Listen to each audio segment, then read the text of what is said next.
शायरों, दानिशवरों और फनकारों को बैनुल-अक़वामी सतह पर फ़रोग़ देने वाले मुल्क के सफ़ीर होते हैं। कनाडा की इंटरनेशनल काउंसिल ऑफ आर्ट्स और आर्ट्स फ्रेंड्स सर्कल कराची की जानिब से नक़दी याद मुशायरा मुनक़्क़िद किया गया।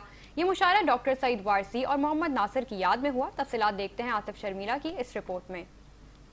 शायर और दानिशवरों के साथ ऑर्गेनाइजर भी मुल्क का सफीर होता है, जो दूसरे मुल्कों में अपने मुल्क की सकाफत को फरोग देता है। इस बात का इजहार मारूफ इंटरनेशनल काउंसिल ऑफ पाकिस्तान और कनाडा आर्ट्स फ्रेंड्स के रूहे रवां शोएब नासिर ने बेयाद मुशायरे के मौके पर कही।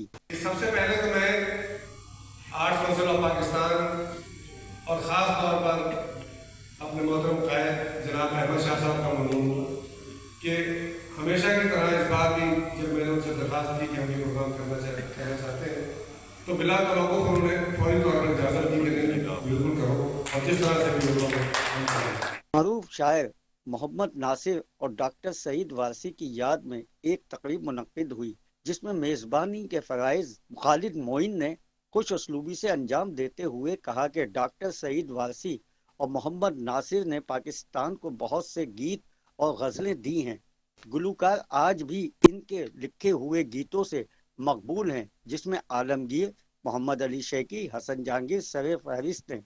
मुशायरे में मुनीफ अशर, मलिया आबादी, सुहेल अहमद, फरजाना नैना, खालिद दानिश और दीगर शोरा ने भी अपना कलाम सुनाया और दाद हासिल की, जबकि सदारत डॉक्टर मुख्तार हयात ने करते हुए कहा कि किताबें हमेशा जिंदा रहती हैं और कई सदियों तक इनकी खुशबू महकती है।